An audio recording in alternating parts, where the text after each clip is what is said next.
बृहस्पतिवार व्रत कथा। जय श्री हरि ओम नमः शिवाय। आज बृहस्पतिवार के दिन आप बृहस्पति देव की बड़ी ही दुर्लभ कथा सुनेंगे। इस कथा को सुनने से भक्तों की सभी मनोकामनाएं भगवान बृहस्पति देव की कृपा से पूर्ण हो जाती है। तो आइए बड़ी ही श्रद्धा और प्रसन्नचित मन से इस कथा को सुनते हैं। भारतवर्ष में एक प्रतापी और दानी राजा राज्य करता था। वह नित्य गरीबों और ब्राह्मणों की सहायता करता था। यह बात उसकी रानी को अच्छी नहीं लगती थी। वह न ही गरीबों को दान देती, न ही भगवान का पूजन करती थी और राजा को भी दान देने से मना किया करती थी।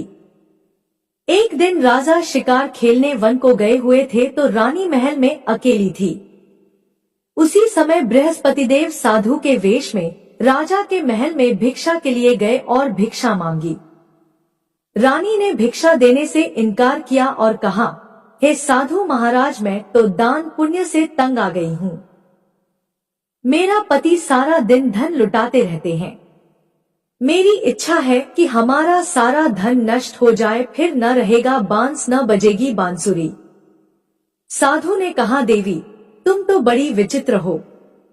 धन संतान तो सभी चाहते हैं, पुत्र और लक्ष्मी तो पापी के घर भी होने चाहिए। यदि तुम्हारे पास अधिक धन है तो भूखों को भोजन कराओ, प्यासों के लिए प्याऊ बनवाओ, मुसाफिरों के लिए धर्मशालाएं खुलवाओ। जो निर्धन अपनी कुंवारी कन्याओं का विवाह नहीं कर सकते उनका विवाह करा दो। ऐसे और कई काम हैं जिनके करने से तुम्हारा यश लोक परलोक में फैलेगा। परंतु रानी पर उपदेश का कोई प्रभाव न पड़ा। वह बोली, महाराज आप मुझे कुछ न समझाएं। मैं ऐसा धन नहीं चाहती जो हर जगह बांटती फिरूं। साधु ने उत्तर दिया, यदि तुम्हारी ऐसी इच्छा है तो तथास्तु। साधु महाराज ने रानी से कहा, तुम ऐसा करना कि बृहस्पतिवार को घर लीपकर पीली मिट्टी से अपना सिर धोकर स्नान करना, भट्टी चढ़ाकर कपड़े धोना। ऐसा करने से आपका सारा धन नष्ट हो जाएगा। इतना कहकर वह साधु महाराज वहां से गायब हो गए। साधु के अनुसार कई बातों को पूरा करते हुए रानी को केवल 3 बृहस्पतिवार ही बीते थे कि उसकी समस्त धन संपत्ति नष्ट हो गई। भोजन के लिए राजा का परिवार तरसने लगा। तब एक दिन राजा ने रानी से कहा कि हे रानी, तुम यहीं रहो, मैं दूसरे देश को जाता हूँ, क्योंकि यहाँ पर सभी लोग मुझे जानते हैं, इसलिए मैं कोई छोटा कार्य नहीं कर सकता। ऐसा कहकर राजा परदेश चला गया। वहां पर राजा जंगल से लकड़ी काट कर लाता और शहर में बेचता। इस तरह वह अपना जीवन व्यतीत करने लगा। इधर राजा के परदेश जाते ही रानी और दासी दुखी रहने लगी। एक बार जब रानी और दासी को 7 दिन तक बिना भोजन के रहना पड़ा तो रानी ने अपनी दासी से कहा, हे दासी, पास ही के नगर में मेरी बहन रहती है। वह बड़ी धनवान है, तू उसके पास जा और कुछ ले आ ताकि थोड़ी बहुत गुजर बसर हो जाए। दासी रानी की बहन के पास गई। उस दिन गुरुवार था और रानी की बहन उस समय बृहस्पतिवार व्रत की कथा सुन रही थी। दासी ने रानी की बहन को अपनी रानी का संदेश दिया, लेकिन रानी की बड़ी बहन ने कोई उत्तर नहीं दिया। जब दासी को रानी की बहन से कोई उत्तर नहीं मिला तो वह बहुत दुखी हुई और उसे क्रोध भी आया। दासी ने वापस आकर रानी को सारी बात बता दी। सुनकर रानी ने अपने भाग्य को कोसा। उधर रानी की बहन ने सोचा कि मेरी बहन की दासी आई थी, परंतु मैं उससे नहीं बोली, इससे वह बहुत दुखी हुई होगी। कथा सुनकर और पूजन समाप्त करके वह अपनी बहन के घर आई और कहने लगी, हे बहन, मैं बृहस्पतिवार का व्रत कर रही थी।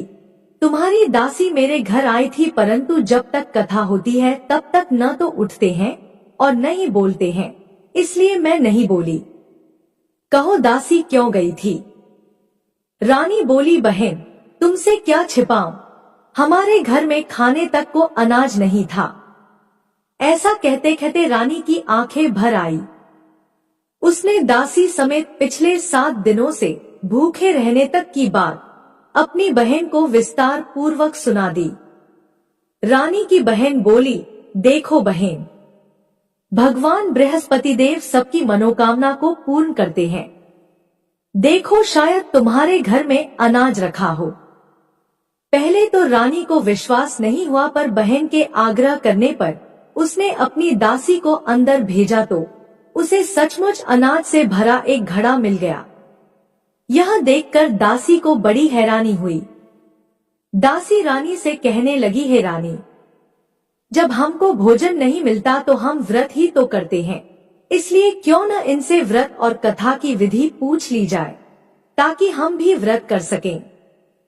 तब रानी ने अपनी बहन से बृहस्पतिवार व्रत के बारे में पूछा। उसकी बहन ने बताया, बृहस्पतिवार के व्रत में चने की दाल और मुनक्का से विष्णु भगवान का केले की जड़ में पूजन करें तथा दीपक जलाएं, व्रत कथा सुने और पीला भोजन ही करें। इससे बृहस्पति देव प्रसन्न होते हैं।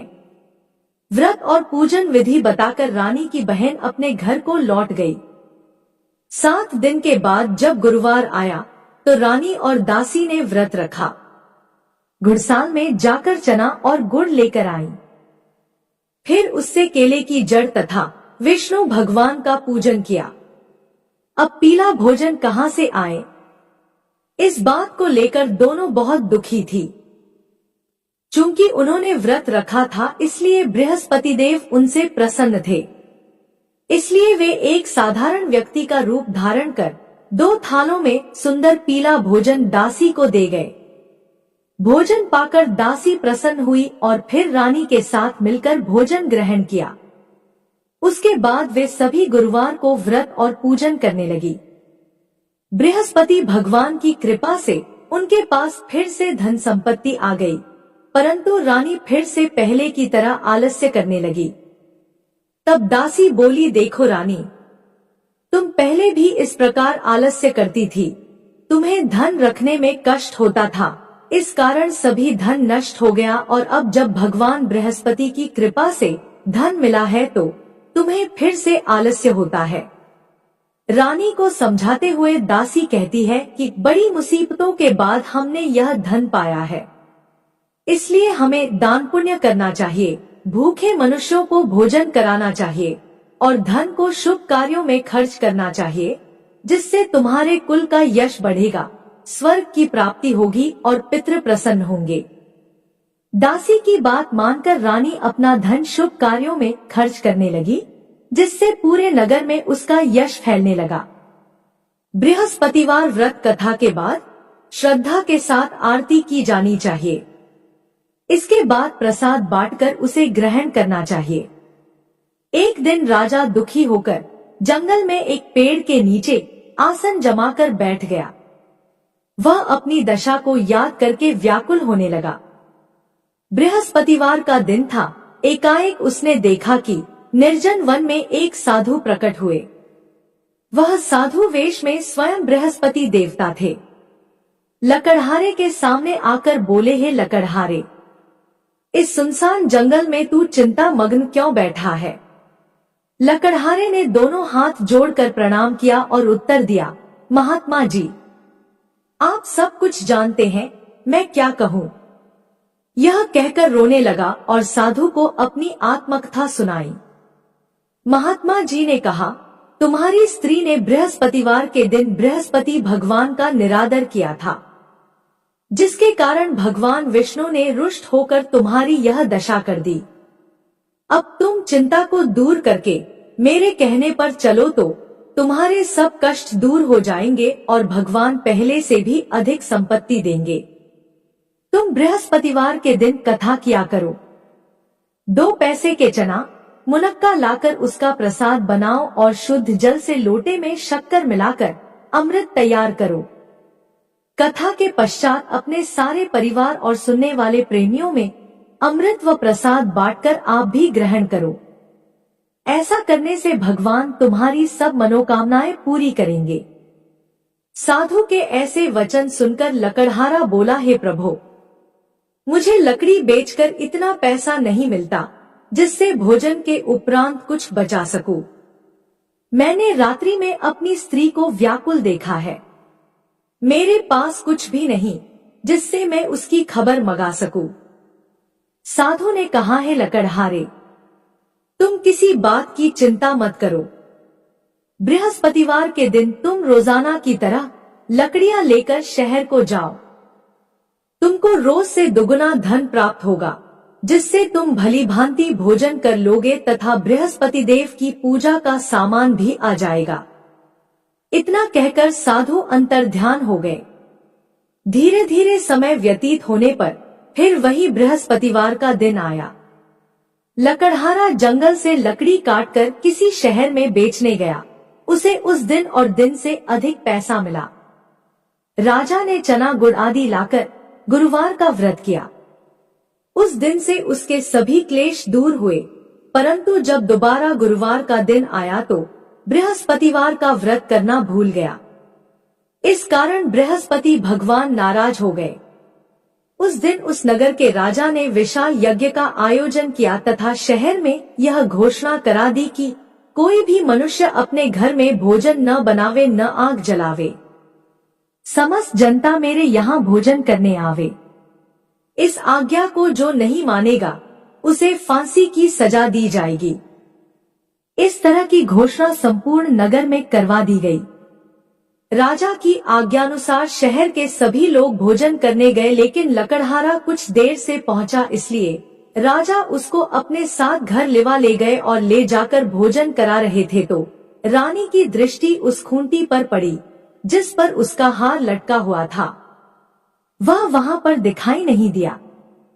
रानी ने निश्चय किया कि मेरा हार इस मनुष्य ने चुरा लिया है। उसी समय सिपाहियों को बुलाकर उसको कारागार में डलवा दिया। जब लकड़हारा कारागार में पड़ गया और बहुत दुखी होकर विचार करने लगा कि न जाने कौन से पूर्व जन्म के कर्म से मुझे यह दुख प्राप्त हुआ है, और उसी साधु को याद करने लगा जो कि जंगल में मिला था। उसी समय तत्काल बृहस्पति देव साधु के रूप में प्रकट हुए और उसकी दशा को देखकर कहने लगे, अरे मूर्ख, तूने बृहस्पति देव की कथा नहीं किया, इस कारण तुझे दुख प्राप्त हुआ है। अब चिंता मत कर, बृहस्पतिवार के दिन कारागार के दरवाजे पर 4 पैसे पड़े मिलेंगे। उनसे तुम बृहस्पति देव की पूजा करना, तेरे सभी कष्ट दूर हो जाएंगे। बृहस्पतिवार के दिन उसे 4 पैसे मिले। लकड़हारे ने कथा कही। उसी रात्रि को बृहस्पति देव ने उस नगर के राजा को स्वप्न में कहा, है राजा, तुमने जिस आदमी को कारागार में बंद कर दिया है वह निर्दोष है। वह राजा है, उसे छोड़ देना। रानी का हार उसी खूंटी पर लटका है। अगर तू ऐसा नहीं करेगा तो मैं तेरे राज्य को नष्ट कर दूंगा। इस तरह रात्रि के स्वप्न को देखकर राजा प्रातःकाल उठा और खूंटी पर हार देखकर लकड़हारे को बुलाकर क्षमा मांगी तथा लकड़हारे को योग्य सुंदर वस्त्र आभूषण देकर विदा कर दिया। बृहस्पति देव की आज्ञानुसार लकड़हारा अपने नगर को चल दिया। राजा जब अपने नगर के निकट पहुंचा तो उसे बड़ा आश्चर्य हुआ। नगर में पहले से अधिक बाग, तालाब, कुएं तथा बहुत सी धर्मशालाएं, मंदिर आदि बन गई हैं। राजा ने पूछा, यह किसका बाग और धर्मशाला है? तब नगर के सब लोग कहने लगे, यह सब रानी और बांदी के हैं। तो राजा को आश्चर्य हुआ और गुस्सा भी आया। जब रानी ने यह खबर सुनी कि राजा आ रहे हैं तो उन्होंने बांदी से कहा कि हे दासी, देख राजा हमको कितनी बुरी हालत में छोड़ कर गए थे। हमारी ऐसी हालत देखकर वह लौट न जाए, इसलिए तू दरवाजे पर खड़ी हो जा। आज्ञानुसार दासी दरवाजे पर खड़ी हो गई। राजा आए तो उन्हें अपने साथ लिवा लाई। तब राजा ने क्रोध करके अपनी रानी से पूछा कि यह धन तुम्हें कैसे प्राप्त हुआ है? तब उन्होंने कहा, हमें यह सब धन बृहस्पति देव के व्रत के प्रभाव से प्राप्त हुआ है।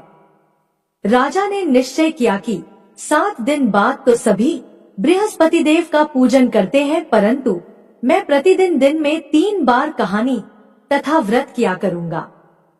अब हर समय राजा के दुपट्टे में चने की दाल बंधी रहती तथा दिन में 3 बार कहानी कहता। एक दिन राजा ने विचार किया कि चलो अपनी बहन के यहाँ हो आवे। इस तरह निश्चय कर राजा घोड़े पर सवार होकर अपनी बहन के यहाँ जाने लगा। मार्ग में उसने देखा कि कुछ आदमी एक मुर्दे को लिए जा रहे हैं। उन्हें रोककर राजा कहने लगा, अरे भाइयों, मेरी बृहस्पति देव की कथा सुन लो। वे बोले, लो, हमारा तो आदमी मर गया है, इसको अपनी कथा की पड़ी है। परंतु कुछ आदमी बोले, अच्छा कहो, हम तुम्हारी कथा भी सुनेंगे। राजा ने दाल निकाली और जब कथा आरंभ की, कथा आधी हुई थी कि मुर्दा हिलने लग गया और जब कथा समाप्त हो गई तो राम राम कहकर मनुष्य उठकर खड़ा हो गया। आगे मार्ग में उसे एक किसान खेत में हल चलाता मिला। राजा ने उसे देखा और उससे बोले, अरे भैया, तुम मेरी बृहस्पतिवार की कथा सुन लो। किसान बोला, जब तक मैं तेरी कथा सुनूंगा तब तक 4 हरिया जोत लूंगा। जा अपनी कथा किसी और को सुनाना। इस तरह राजा आगे चलने लगा। राजा के हटते ही बैल पछाड़ खाकर गिर गए तथा किसान के पेट में बड़ी जोर का दर्द होने लगा। उस समय उसकी माँ रोटी लेकर आई। उसने जब यह देखा तो अपने पुत्र से सब हाल पूछा और बेटे ने सभी हाल कह दिया तो बुढ़िया दौड़ी दौड़ी उस घुड़सवार के पास गई और उससे बोली कि मैं तेरी कथा सुनूंगी, तू अपनी कथा मेरे खेत पर चलकर ही कहना। राजा ने बुढ़िया के खेत पर जाकर कथा कही, जिसके सुनते ही वह बैल उठ खड़े हुए तथा किसान के पेट का दर्द भी बंद हो गया। राजा अपनी बहन के घर पहुंचा। बहन ने भाई की खूब मेहमानी की। दूसरे दिन प्रातःकाल राजा जगा तो वह देखने लगा कि सब लोग भोजन कर रहे हैं। राजा ने अपनी बहन से कहा, ऐसा कोई मनुष्य है जिसने भोजन नहीं किया हो? मेरी बृहस्पतिवार की कथा सुन ले। बहन बोली, है भैया, यह देश ऐसा ही है कि पहले यहाँ लोग भोजन करते हैं, बाद में अन्य काम करते हैं। अगर कोई पड़ोस में हो तो देख कर आती हूँ। वह ऐसा कहकर देखने चली गई, परंतु उसे कोई ऐसा व्यक्ति नहीं मिला जिसने भोजन न किया हो। अतः वह एक कुम्हार के घर गई, जिसका लड़का बीमार था। उसे मालूम हुआ कि उनके यहाँ 3 दिन से किसी ने भोजन नहीं किया है। रानी ने अपने भाई की कथा सुनने के लिए कुम्हार से कहा तो वह तैयार हो गया। राजा ने जाकर बृहस्पतिवार की कथा कही, जिसको सुनकर उसका लड़का ठीक हो गया। अब तो राजा की प्रशंसा होने लगी। एक दिन राजा ने अपनी बहन से कहा कि हे बहन, हम अपने घर को जाएंगे, तुम भी तैयार हो जाओ। राजा की बहन ने अपनी सास से कहा। सास ने कहा, हाँ चली जा, परंतु अपने लड़कों को मत ले जाना, क्योंकि तेरे भाई के कोई औलाद नहीं है।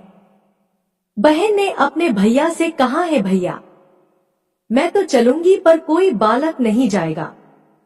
राजा बोला, जब कोई बालक नहीं चलेगा तब तुम ही क्या करोगी? बड़े दुखी मन से राजा अपने नगर को लौट आया। राजा ने अपनी रानी से कहा, हम निर्वंशी राजा हैं, हमारा मुंह देखने का धर्म नहीं है और कुछ भोजन आदि नहीं किया। रानी बोली, है स्वामी, बृहस्पति देव ने हमें सब कुछ दिया है, वह हमें औलाद भी अवश्य देंगे।